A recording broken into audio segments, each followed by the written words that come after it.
Welcome students. आज हम पढ़ेंगे एक और कॉन्सेप्ट जिसका नाम है रिफ्रैक्शन। जैसे मैंने बताया था, जब हम लाइट पढ़ रहे थे, जो फर्स्ट वीडियो था लाइट का, तो लाइट वेरियस फेनोमेना के साथ इंक्लूड होता है, जैसे कि रिफ्लेक्शन, जो लाइट का वेरियस फेनोमेना जो होता है, ठीक है। जैसे कि हो गया आपका रिफ्लेक्शन, जो कि हमने अच्छे से पढ़ लिया है, और प्लेन मिरर के बारे में भी अच्छे से पढ़ लिया है, और हमने स्पेरिकल मिरर के बारे में पढ़ लिया है, बहुत सारे न्यूमेरिकल किए हैं, ठीक है। अभी हम पढ़ेंगे वैसे ही एक और लाइट का फेनोमेना, जिसको क्या कहते हैं हम, जिसको हम कहते हैं रिफ्रैक्शन, ठीक है। तो रिफ्रैक्शन क्या है, ये अप्लाई कैसे होता है, इसका लॉ क्या है, आज हम इतना ही देखेंगे, ठीक है। रिफ्रैक्शन रिफ्रैक्शन जानने से पहले दो मीडियम के बारे में जानना बहुत जरूरी है। एक होता है रियरर मीडियम, और एक होता है डेंसर मीडियम।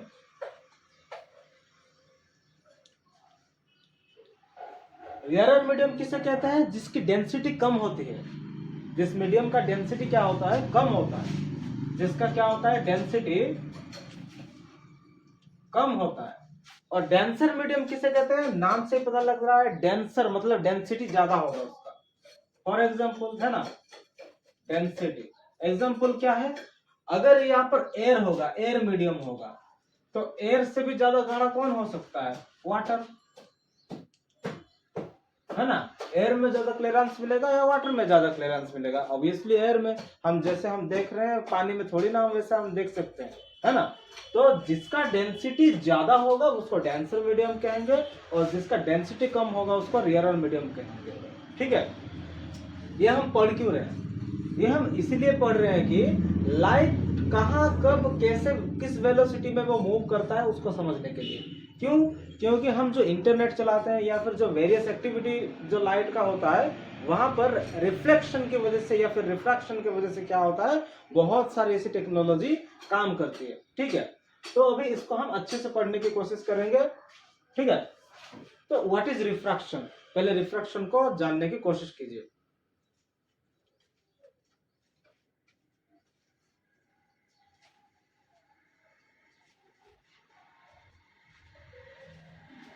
सपोज मेरे पास दो मीडियम है, एक है रियरर मीडियम और एक है डेंसर मीडियम। रियरर मीडियम और डेंसर मीडियम के बीच में एक लाइन खींच दो, और ये लाइन क्या होता है, इंटरफेरेंस। क्या होता है, इंटरफेस या फिर इंटरफेस, ठीक है, ये इंटरफेस है। अभी इसमें क्या है, कैसे ये रिफ्रैक्शन काम करता है उसको समझने के लिए एक नॉर्मल, ठीक है, ये डेंसर मीडियम है। सपोज अच्छे से समझने के लिए इसको मैं एयर लिख रहा हूं और इसको मैं वाटर लिख रहा हूं, ठीक है। इसका डेंसिटी वाटर से कम है। तो अभी प्रॉब्लम क्या है, जब भी एक इंसिडेंट रे आके इधर टकराएगा, ये इंसिडेंट रे इधर टकरा, ये क्या होगा, जब भी डेंसर मीडियम में जाएगा तब क्या होगा, ये नॉर्मल की तरफ थोड़ा बेंड हो जाएगा। क्या होगा, ये नॉर्मल की तरफ थोड़ा सा बेंड होगा। क्यों बेंड होगा, थोड़ी देर बाद हम देखेंगे इसके बारे में। तो इसको क्या कहते हैं, इंसिडेंट रे, इसको क्या कहते हैं, रिफ्रैक्टिव रे,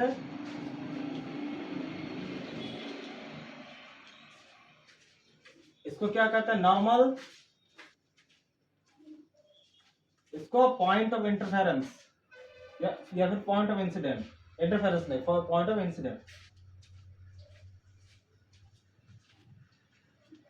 point of incidence. Is that clear? क्या हो अगर ये डेंसर मीडियम से रेरर मीडियम में जाए, अभी देखते हैं।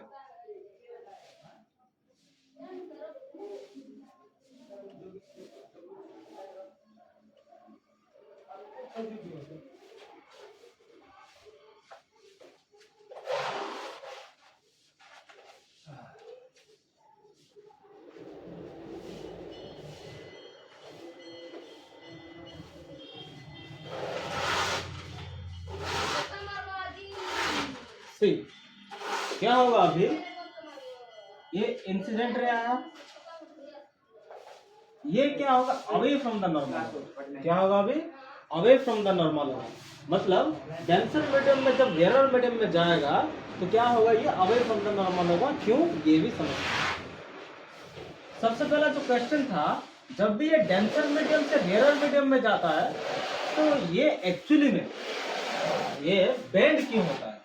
देखो, लाइट क्या होता है, जब भी एक मीडियम से दूसरे मीडियम में जाता है उसके डेंसिटी के हिसाब से वो लाइट स्लो हो जाता है। अगर डेंसिटी क्या होगा, उसका डेंसिटी अगर बहुत ज्यादा होगा तो उसमें लाइट स्लो ट्रैवल करेगा। लेकिन जिसका डेंसिटी थोड़ा सा अच्छा होगा, मतलब अच्छा मतलब क्या है, डेंसिटी बहुत कम होगा, उसमें लाइट बहुत फास्ट ट्रैवल करेगा। ठीक है, क्योंकि वहां पर बहुत सारा पार्टिकल्स होंगे तो एक एक पार्टिकल के पार जाना उसके लिए थोड़ा सा स्लो होगा। लाइट का वेलोसिटी सेम रहेगा, ड्यू टू द पार्टिकल्स वो स्लो हमें दिखाई देगा। ठीक है, तो इसीलिए क्या होगा, जब भी rarer medium to denser medium में जाएगा, रेयरर मीडियम में तो क्लियर है इसीलिए वो आराम से चला आएगा, लेकिन डेंसर मीडियम में ज्यादा पार्टिकल होने की वजह से वो क्या होगा, स्लोअर हो जाएगा, और उसी स्लो होने की वजह से हमको बैंड दिखाई देगा।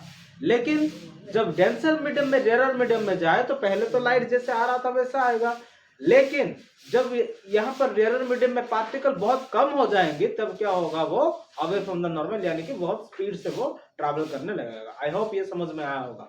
अभी लॉज ऑफ रिफ्रैक्शन देखते हैं। Laws of refraction, what are the laws of refraction? देखिए,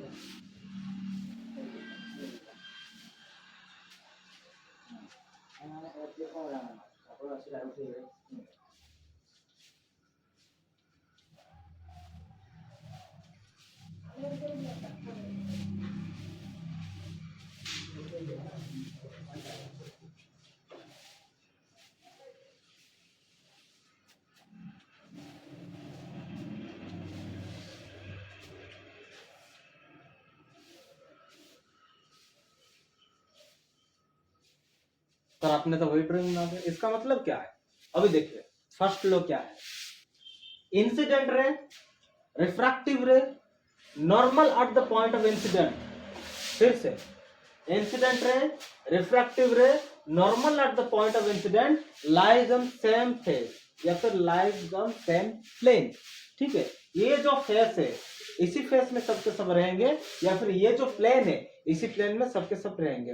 तो सर क्या ये मिरर फॉर्मूला का जो मतलब मिरर फॉर्मूला तो नहीं, लॉ ऑफ रिफ्लेक्शन का सेकंड लॉ की तरह है? हाँ, जरूर ये सेकंड लॉ की तरह ही है।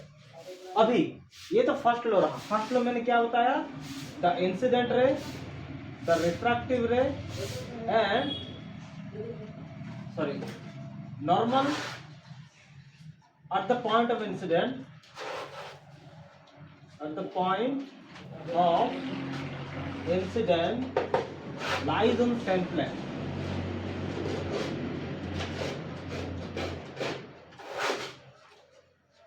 अभी सेकेंड लो क्या है, इसमें भी दो ही लो होगा। रिफ्लेक्शन में जैसे दो लो था, रिफ्रैक्शन में भी वैसे दो लो होंगी। तो पहला लो तो ये हो गया। दूसरा लो क्या है? दूसरा लो ये है the sine angle of incident, the sine angle of incident and the sine angle of refraction का रेशियो होगा second law. the ratio of sine angle of incident to sine angle of refraction gives a constant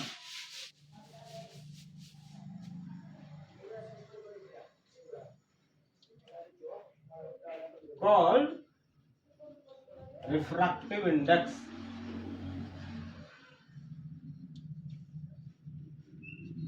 ठीक है, second law क्या है, the sine angle, the ratio of sine angle of incident to the ratio of sine angle of refraction gives a constant. वो क्या देगा? Constant देगा, और उस कांस्टेंट का नाम क्या होगा? Refractive index. रिफ्रैक्टिव इंडेक्स क्या है वो भी समझेंगे, लेकिन उससे पहले इसको देख लो। क्या था ये?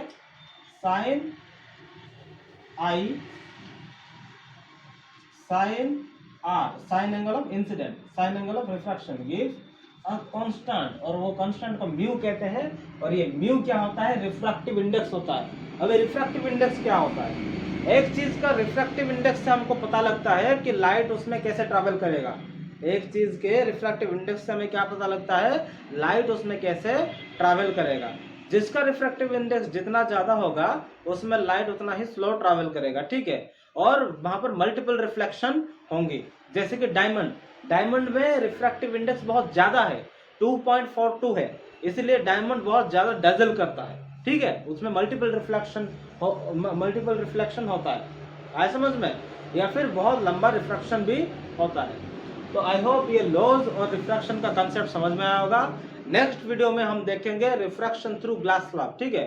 उसके बाद लेंस पढ़ेंगे, और लेंस में भी वैसे ही 2 टेबल्स है, उसके बाद ढेरों सारा न्यूमेरिकल्स। आए समझ में। Thank you.